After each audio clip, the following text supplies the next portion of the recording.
Before we begin, I'd like to thank our event co-sponsors, Woodmeister and William Ravis, and the panel sponsors for this event. We have Jen Air, and my slide changed. I've been doing this all day. Little Green. Little Green, I'm sorry. And now I'd like to introduce Jackie Terrebonne from Gallery Magazine. Hi. Yeah. I'm all mic'd up. Thank you. Thank you so much for the introduction. And I'm Jacqueline Terrebonne, the editor-in-chief of Gallery Magazine. And I'm thrilled to be here for our panel, Perfectly Paired. I like to think it's not just about pairing architecture and design together. It's about pairing this great group together. I feel like we're perfectly paired, and you two as well, to speak together. Brian Sawyer, Victoria Hagan, both, such outstanding minds in the world of design. You bring so much creativity and thought and inspiration, and every time I talk to either of you, I walk away with something fresh to think about and certainly to fill the pages of Gallery with. So Victoria, her interiors are so crisp and refined, but inviting and comfortable. You want to be a part of them. They welcome you in. And Brian, I'm just always amazed at the projects that Sawyer Berson does in terms of the architecture, the design, the landscape, that you can really bring it all together, but in so many different styles and personalities. It's fantastic. So thank you all for being here today with Brian, Victoria. Thank you, Jackie. It's great to be here, by the way. Yeah. Thank you all for having us. And beautiful to be in Nantucket. I know. Here on the island. Cool, calm Nantucket. Yes. Just a breezy. low 70s, no humidity. Just as promised. And to get us talking about the idea of perfectly paired, what's your ideal scenario when you're putting together a team for a project to have that right mix between the interiors, the architect, even the landscape coming in? How does that function? How should that all work? I think I'll just jump in. I think it's sharing. It's really important to share a language and being able to have a very open and honest dialogue and a respect for each other's work, and that gives the client the best possible team. And I think that it's important to set that team at the beginning, and that everybody works well together, plays well together. But I think the client always gets the best possible product when there's a wonderful relationship between designers, architects, landscaper, everybody on that team, to just be completely forthright and creative and hunker down, ego-free, and just really set the stage for a perfect or a wonderful design process, so the client enjoys it and we have a good time, but we also work very hard. It's true. I always feel sometimes when you're in a project and you have a team and the client, I'm always like, if we need to get off this island, this team can get us off the island. Right. It's like that can do. There is nothing too big or too small that the team won't address and have some fun figuring out. And I think so many times, I always like to talk early on when we begin a project that the client is really such an important part of the team. Like, they're the lead on the team. Right.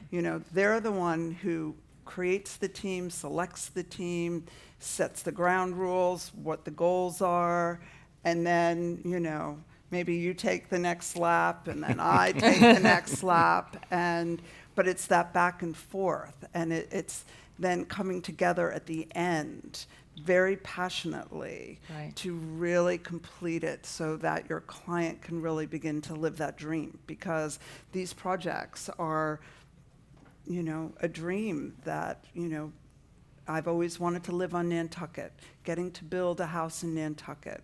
That's exciting. That's so fun. So. And I'm just going to add, one more thing, because we're talking about craftsmanship too, but the craft of this is also that we work behind the scenes on behalf of our clients. We sometimes keep them out of the kitchen in a way. Like, we'll sit down, go over ideas, have meetings, and get inspired, and then come to them with, like, here we are. Here's 3 great options for you that we've all thought very hard about. And I think that's what's, that's where, again, it's the best way to come up with a really fantastic house, garden, whatever, interior, whatever that may be, or all three. And is the team usually in place from the very beginning, or how does that sort of shake out sometimes? I think most of the projects I work on, they're developed early on. The team's put together early on. I like to always be in early. Of course. I never like to come in, at the end. The house has been under construction for 2 years, and because I feel like then I'm like just smearing the icing on the cake. I like to watch the cake being built. I like to understand it, get in, figure out what this house is going to feel like. So I like being in early.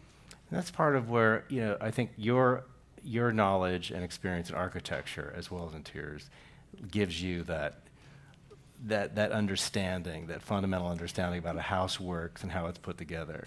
You were way too kind. No, I'm serious, because I think really, it's, and then I think it's also, it's very important that there's a understanding of each other's, not just how we do it, but what, that exactly it is that puts an architectural plan together and a section, but you get that, and I think it's something that, in a way, it's also something that the client is the beneficiary, that Right. we have a deep understanding of each other's profession. And have you two worked together on a project before? Yes, we did. We worked on a fun project in the Hamptons. Yeah. And Yet to be built. yet to but be we're built, determined. But it is beautiful. Brian's work is gorgeous.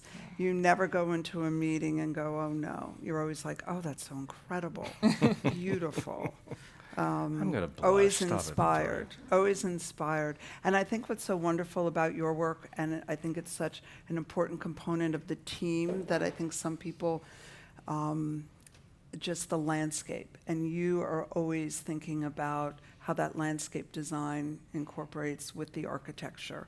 And for me, I look at that as an extension of the interiors. Like, Of course. that's a room, that's a place where I want to be, whether it's for a dinner or morning coffee.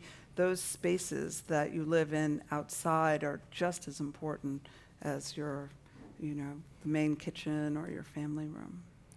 So in design, like the architecture, I feel like doesn't always have to perfectly match the interiors all the time. Like the styles don't have to be completely the same. Like how does that work with the push-pull between the two when there's like a little tension? How do people want maybe an exterior to face out to their neighbors in a different way than how they live when they're surrounded by their family, their friends? Well, this project here, this one, was a very interesting project in the Hamptons where my clients really wanted the house to fit into the neighborhood, into the historic part of Southampton. And so the architecture is shingle style, beautiful scale. But as we were working, I could see at the end of the meetings, they weren't that excited about a more traditional approach. We were going a little more traditional with the architecture.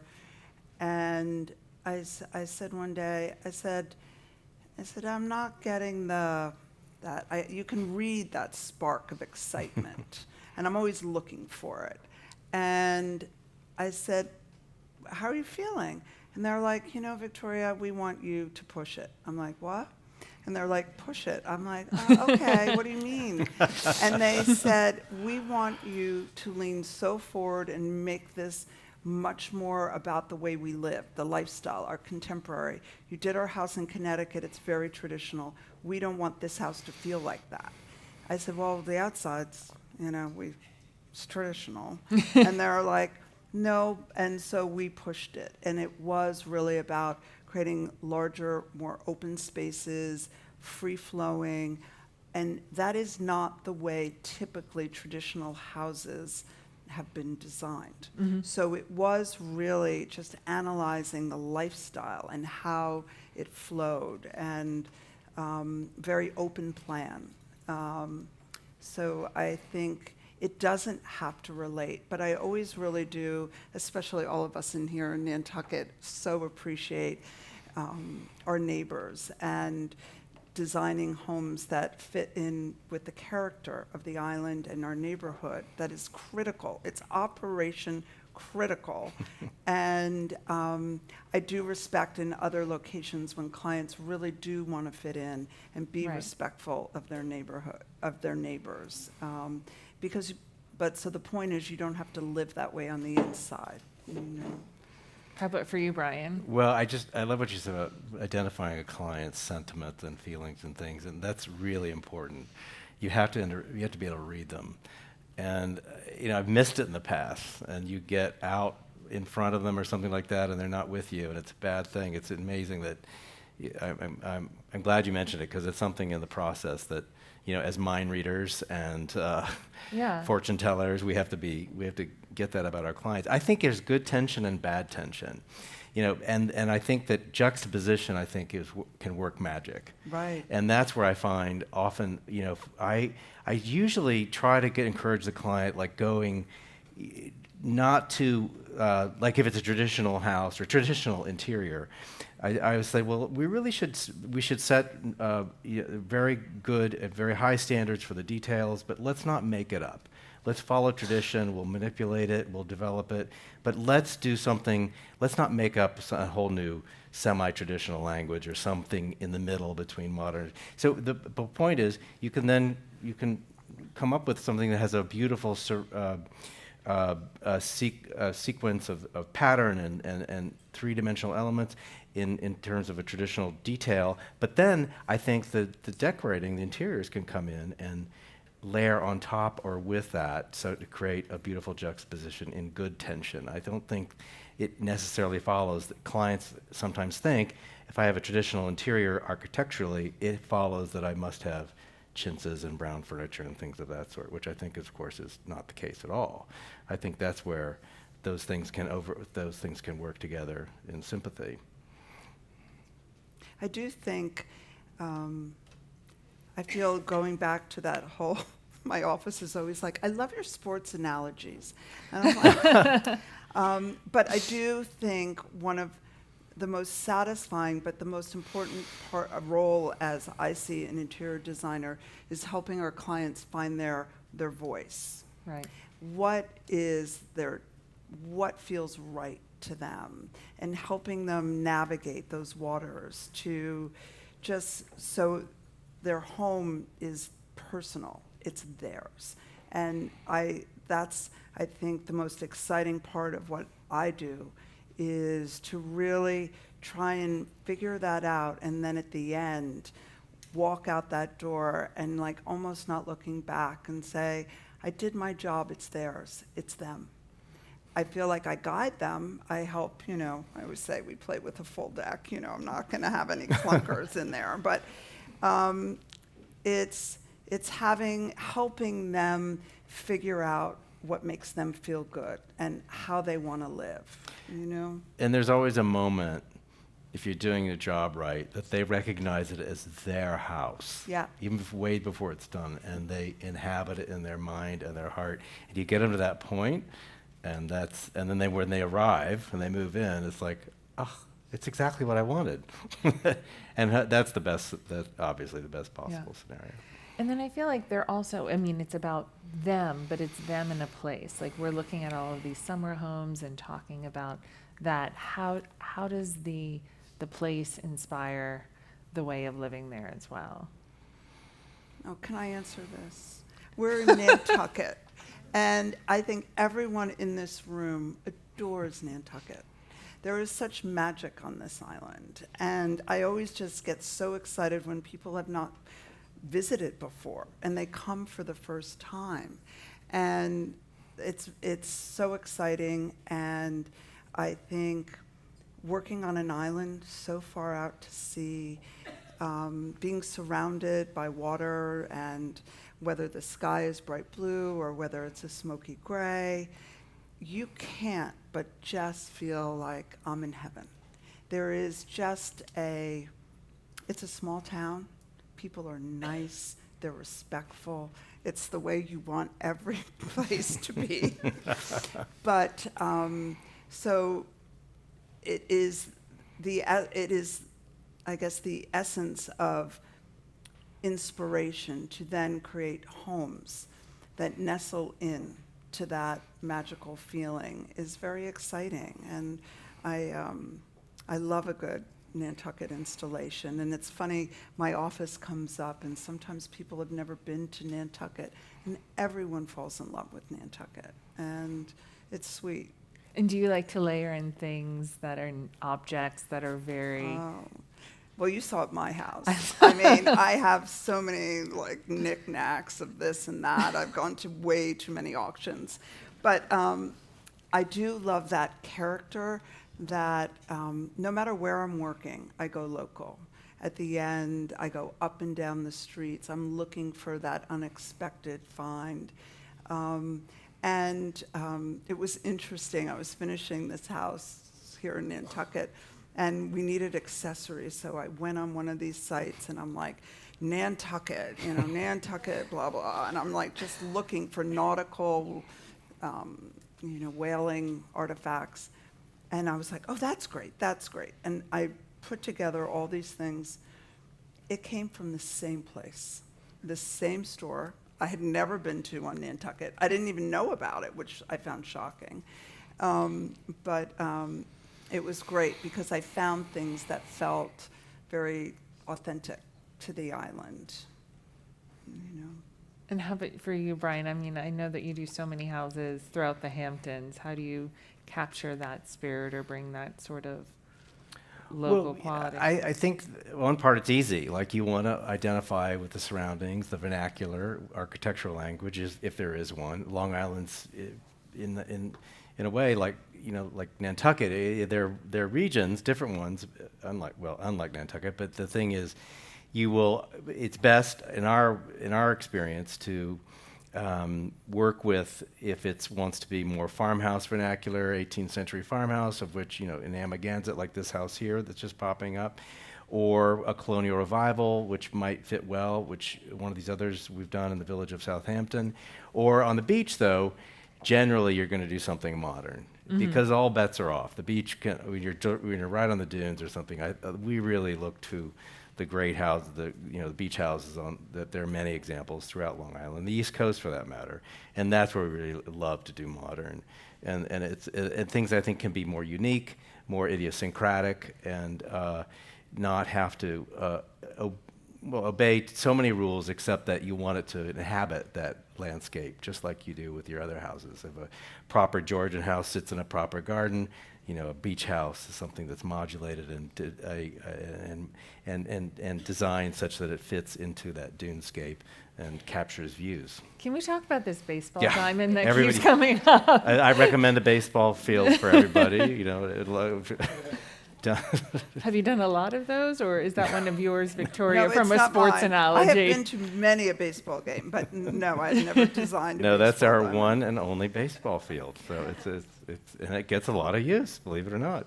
And how did you make it special? How did that become like a Sawyer Berson? Well, we Diamond. bought some old bleachers that were sort of Wow. abandoned abandoned at some old school, and it made it look like the Little League was either going to show up or was there 50 years ago. It was really fun, but it's a beautiful lawn, basically, with gravel paths. It happens to be a baseball field.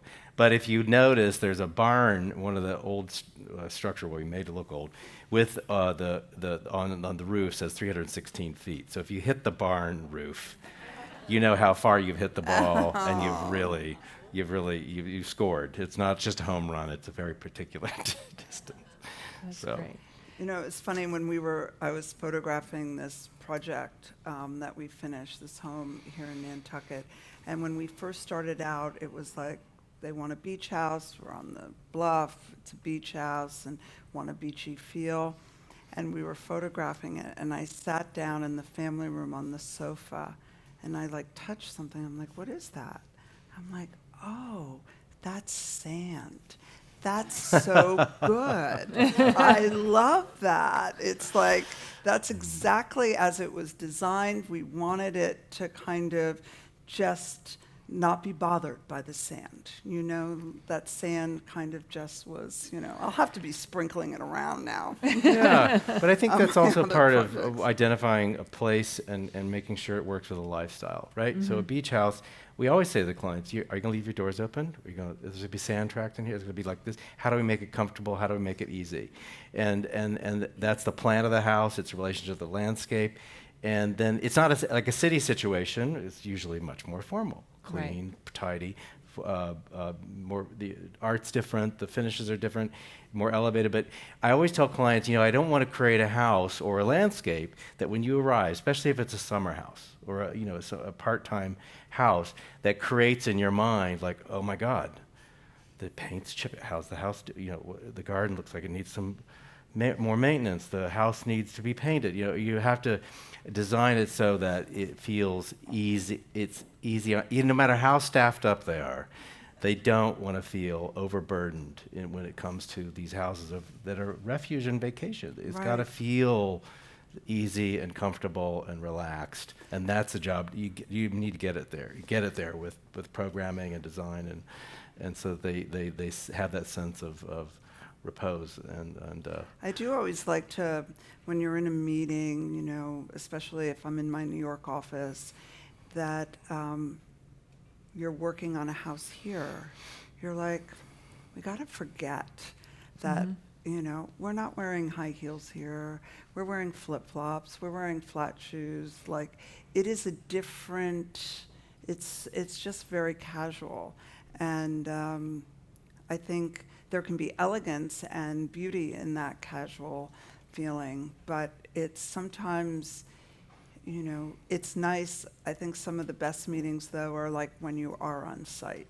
Right. Like you are here and looking and doing a site walkthrough, because you do feel things that you don't necessarily feel in the office, don't you think? Absolutely. I mean, I think that's where once you get things, at least the foundation or the beginnings of framing, and go there. And first you're at the site when there's nothing there, right? You're walking the site. What do you like about it? Where is it that, you know, how do we want to lay out this house? How many, in the case of a summer house, how many porches? What direction? You know, what exposures? How is it going to live over the course of a day? And that's, you find out on the site. You'll stake it out a lot of times, right? We'll do platforms for views, and here's your bedroom, here's this, and then once it starts to take some three-dimensional form, you're back there checking it again and seeing if you're right. Hopefully you were. But I was at a house it's on the ocean in Southampton going up, and we worked very hard on this design. It was a really tough one. It was a challenge. It's on the dunes, right on the ocean. And the layout I loved, but it was a hard layout for the client to really understand and appreciate. And now we've got the footings are in, the foundations, the pile caps, and you can see the plan, and now you can begin to see what the rooms and their relationship to the ocean is, and they're thrilled. They're like thrilled. Finally, they can see what it's really going to be, and I'm thrilled because it's what I had pretty much imagined it would be. And to let people see that, like, how much rendering are you doing? Like, how much? Oh, we do. Everything's now 3D modeled. Probably the same for you. Models. Yeah, we do video walk through the whole thing. Like you I would do expect. think you have to be careful sometimes with the video walkthrough. I think sometimes things are a little skewed, but it is so helpful, I think, to look at scale and understand the openings. It really is unbelievable when you think about how much technology has changed the way the design process happens. It's unbelievable in the past few years. It's right? a great tool. Some people will still misunderstand it or don't quite, can't really get it till it's built and can be in the space. But usually it's a very effective tool, and it gets better and better. I have a team of 4 people. They just sit there all day doing, and they can't stand it. I'll go there and pull up a stool next to them. Oh God, Brian's here. And then we start moving things that I'll design and model, like we used to do in the model shop when I worked at Bob Stern's. You're there all night long, but you're working in clay and paper, and you're cutting your finger, but you're building these things in 3D.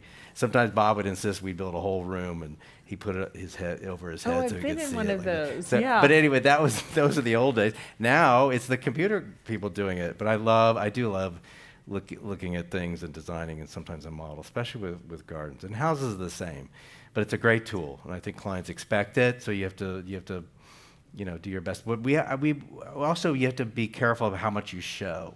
Like you can show line drawing, SketchUp, a little more of a wiggly perspective that's very accurate, but less information. And over time, you add more information, and Right. as our details get done and finishes are decided on, then you can really flesh it out. And as a 180 from sort of that tech side of things, what about the craftsmanship, the craftsmen you're working with to add that layer of humanity, that special touch? What are some of your favorite go-tos, or what are some things that you've been working with, or people that you really think make that difference when you walk in this space? I think often I feel that floors are the soul of a house, and that it's so important to get that right. And when I was working on my house here, I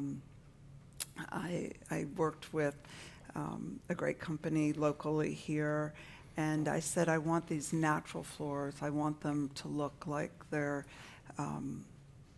unfinished. But that's not so easy to get. So he worked with me to do that, and he's always so nice. He's like, Victoria, you can't imagine how many people want these floors, but I have to explain to them they're not sealed. So you have to really have the stomach for it. Like I've gotten over, like if water falls on the floor, you'll see it. But then I'm like, it's okay, because it feels different. So, but we spend, I think, so many meetings looking at samples of floors. So many meetings. And then you get the samples, and you're like, oh, great, this is perfect. And then the key, most critical thing is to make sure that sample is on site when they do the floors. Because I can't tell you how many times you go and you're like, that's not it. Yeah. Because there's a disconnect with your team that the person installing the floor was not in all those design meetings. They did not know how critical it was that the finish be flat, not shiny, that you did want to see the grain, that you did want the knot, all those things. So I do think that craftsmanship, but it gives I think a home like a really great old soul. The wood, the authentic, really being able to feel that material is so nice. And we rely on these craftsmen from the beginning to the end. And it's something that I think will prevent AI from taking over our entire world, because it can't be replaced. It has to be done, along with the designers and the craftsmen that make it all happen. And for us, it's from the outset of a project. Once you see a house coming together, or a landscape, for example, I work with soil scientists, this gentleman, Eric Flesher, who will build the garden from basically 4 feet below grade, 4 or 5 feet up through. So we're creating the best possible drainage and soil situation, quality, everything, the infrastructure of the site is set so that the gardens and landscapes are very successful. But it takes those guys and the ones to build it.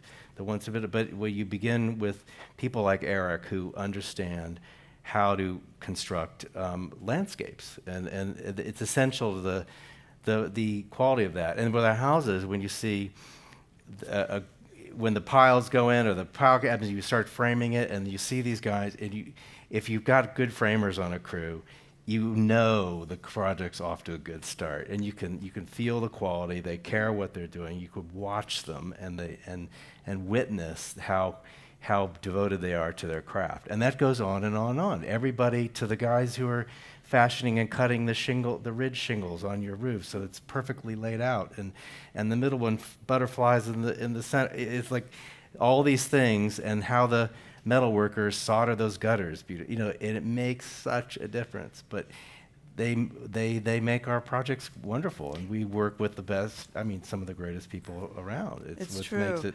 And what I always realize when I'm finishing, I'm always, I come in and out. I'm there in the beginning, I come in and out, and then in the end, I'm like, this is my house, But the workmen that have been there, they have been there every day for years. And they have shown such a commitment, and I always feel melancholy for them because it's ending, we're handing over the keys to someone else. But it is such a huge commitment, and you do become so attached. And it is the people and their sensitivity and their training, and I think a lot of times their sense of humor. I have yet to see that AI has a good sense of humor. And I think that is, you can put all the information in a computer program, but that program will not give you that magic sense of that lifestyle, that state of mind. It can't. We can. Right. And that happens when you're able to have these discussions, and sometimes conflicts. Sometimes I'll get a call like, oh, I didn't realize I wanted this. This is not addressed in the house. And I'm like, it's okay. We'll solve it. And I was on the phone with a friend of ours, another architect before this, and we were talking, and I said, just remember, I think everyone you don't want to be rigid. You want to be flexible. And flexibility in design and being able to pivot, to change, while still keeping the vision is a really good skill to have, because it makes people feel more in control of the process. And I think the creative process, by its nature, you have challenges. And being flexible and being able to say, I was actually seeing this, but yeah, let's go this way. And then going through that narrative. I think the one thing about design is I never know where we're going to end. I don't really. I always say, I'm not the kind of designer, and I know you're not either, is that if someone came to me, I couldn't say, oh, this is your house. I can't say, like, when I finish a house, it didn't look anything like that when I started.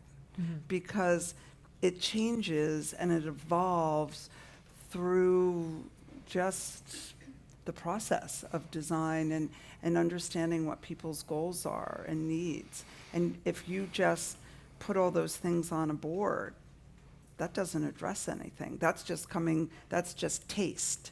That's just selection. So it's part of the emotion that I think of listening and understanding the things that are said and the things that are not said, and looking for that quick love it. I used to have a 3-second rule. I've changed it. It's now 2 seconds. Our attention spans are shortening. It's like I'm looking for a reaction. Yeah. And when I feel the beat has gone a little too much, I'm like, no, forget it. No. Next. So. And how does that work for you with kitchens, where there's so much functionality and purpose and function, and people use it all different ways, and you have this equipment? I mean, your kitchens are always so beautiful, Victoria. You're very known for them. You want to live in them.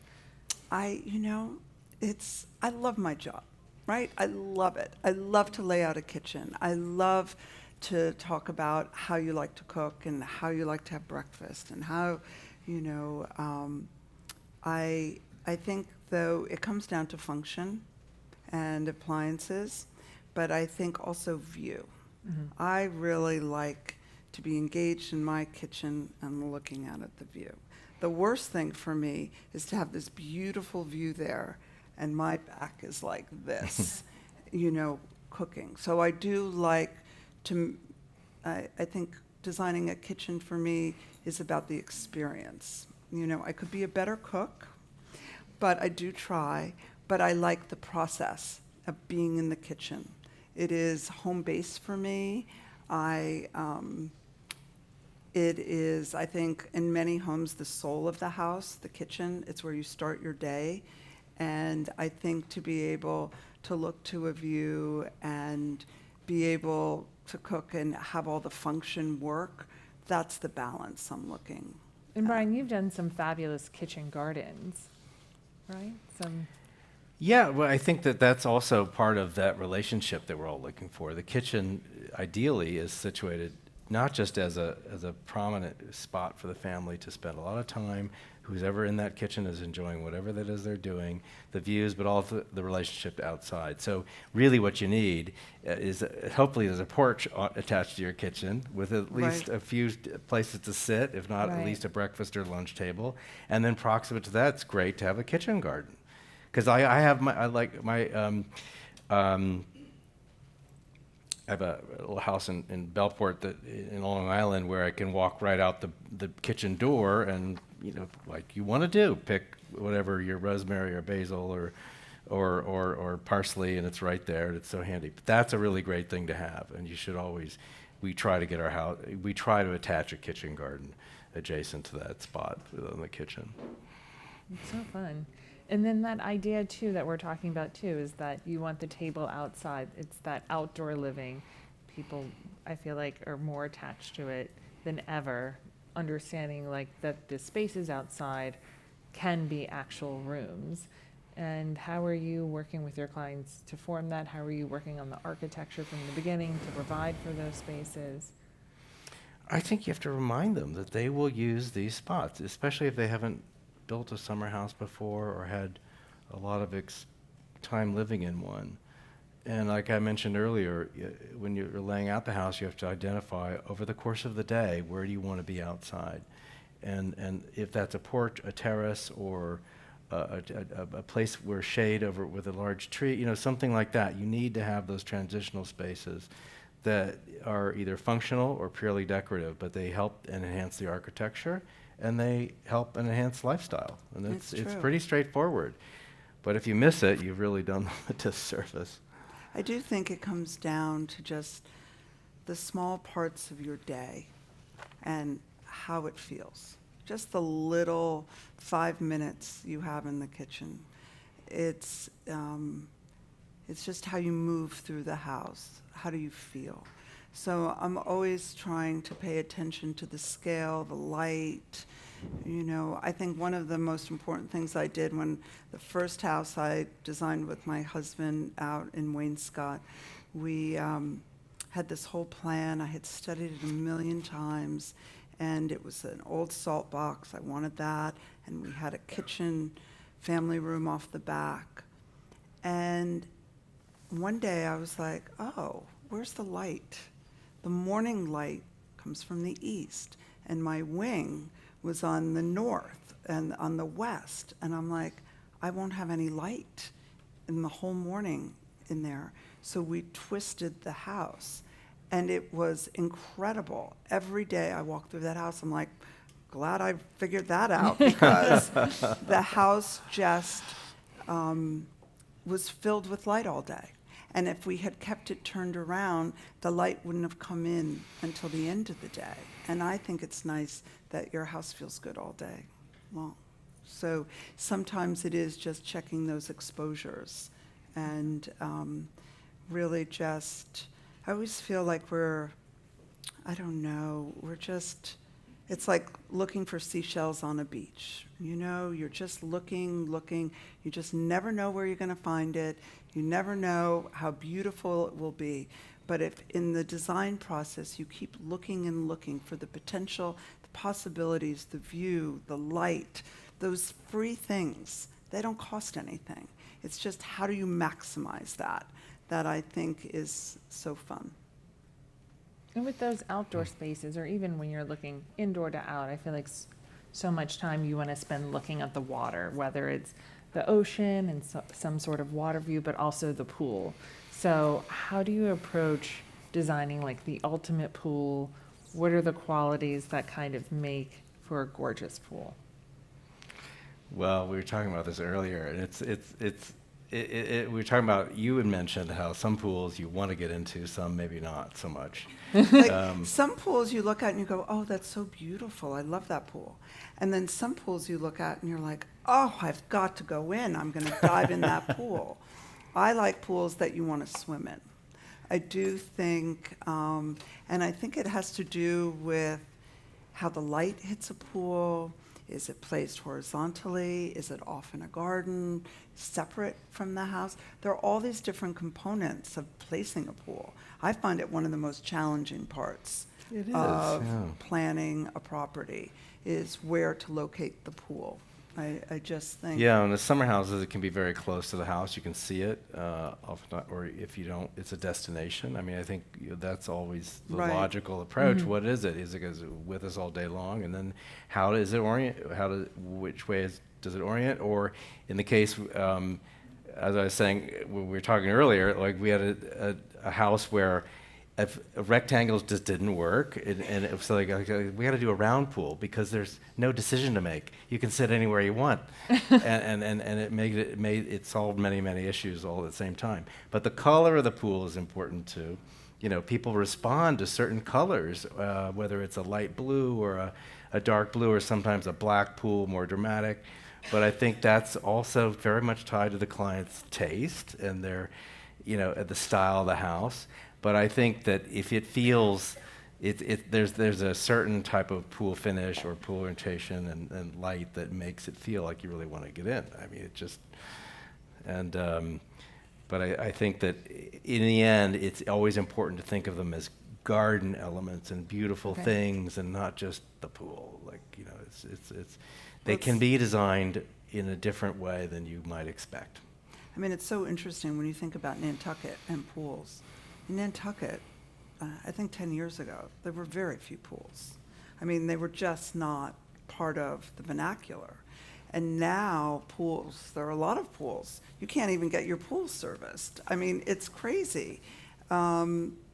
So I think that is like just a change of the times that people have, I think, in the past 10 years, have really focused on their the lifestyle outdoors, really maximizing that, no?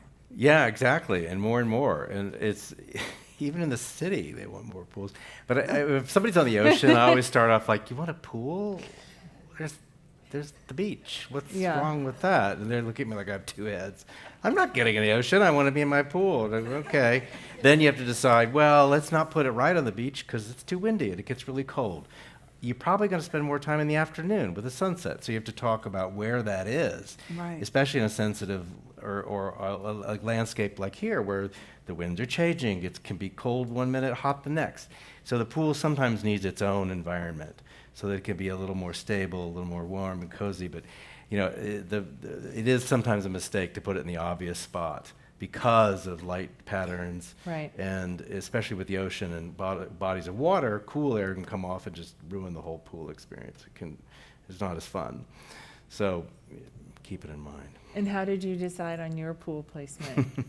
Well, my home in Nantucket, it was part of the reason we bought our property, because the pool was in this privet enclosure, and it's hidden away. And I think it was done that way not to really disturb the landscape, to be respectful of your neighbors and what is seen, and not having the big pool party out so everyone can see you. So it is really hidden, and I really do like my secret pool. It's nestled in, and it feels right for this area.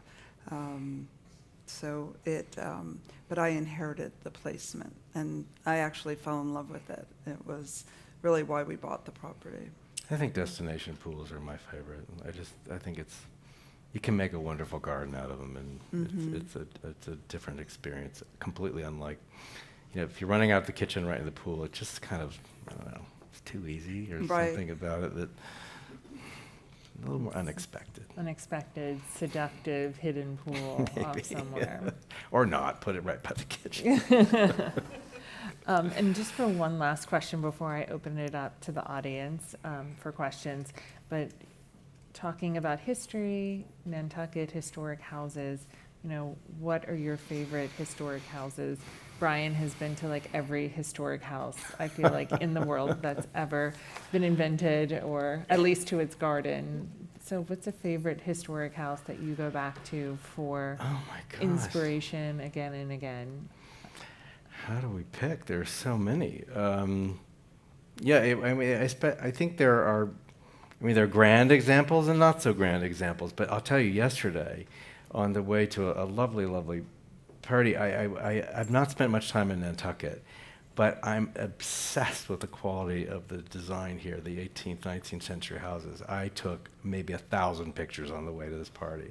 Like gutter details, window surrounds, eaves, everything about there. Like, it's so rich, the history here. And there's such an incredible bench of not just design and style, but detailing, and very particular to this climate and the situation. And it's really, and something that I've spent a few extra days just to absorb more of it, because it's really a wonderful I don't think people realize what an incredible contribution the HDC does for Nantucket.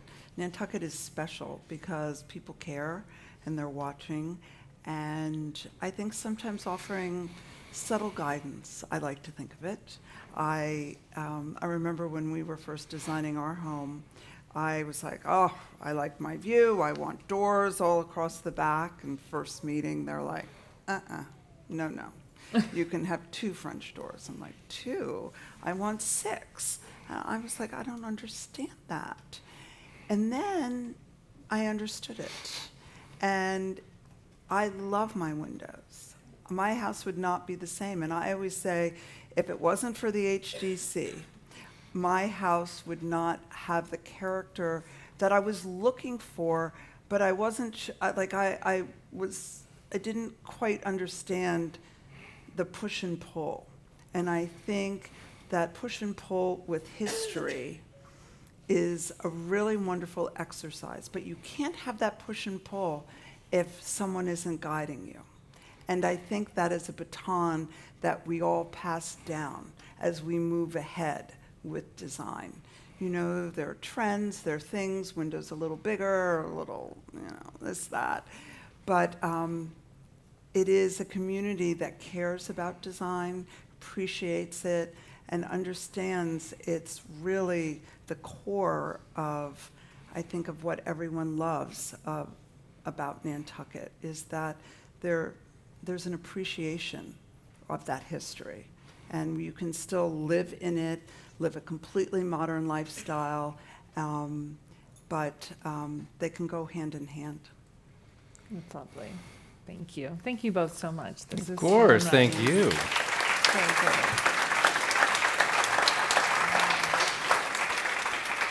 And I've been told we have time for 2 questions. And please raise your hand and we'll bring a microphone to you to speak. I think there's one over here.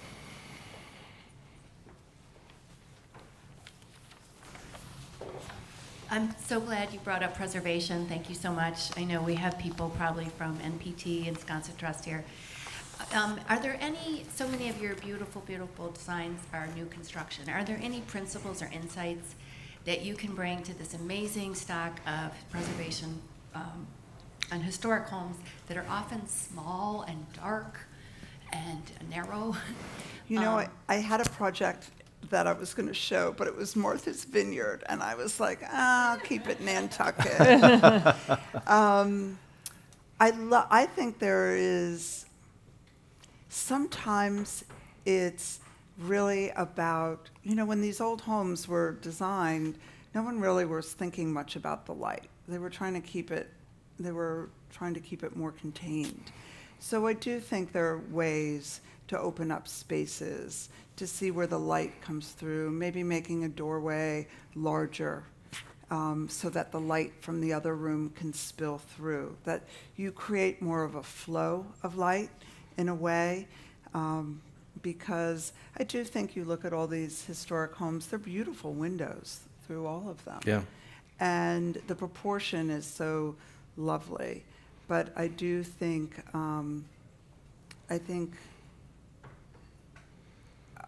I do a lot of making houses feel brighter, lighter. And I think sometimes it's simplifying. I think coming and respecting what's there, respecting it, appreciating it. Maybe the back door is solid. Maybe you want to add a few panes in the back door. It doesn't mean you have to do a glass wall. It's just really studying it And I'm always thinking like I'm polishing it. I'm making it sparkle more, bringing more light in. But then your finishes also. That's Right. where it comes to, like your house in particular. It glows because of the light floor, the finish on the wall. That also, I think, brings an older house to life in ways Right. that people won't necessarily expect. And we have one more. Yes, here in the front. Thank you. Hi, it's David Mottershead from Little Green in England, and I'm interested in the gardens that you created around these houses. You've talked a lot about the culture and the history and the respect for all of that. Is there the same mentality with the garden creation? I think for both of us, we have a lot of experience in creating gardens, and it's the same exact thing. You think of them as primarily living spaces if you're nearby the house, or even if you're not.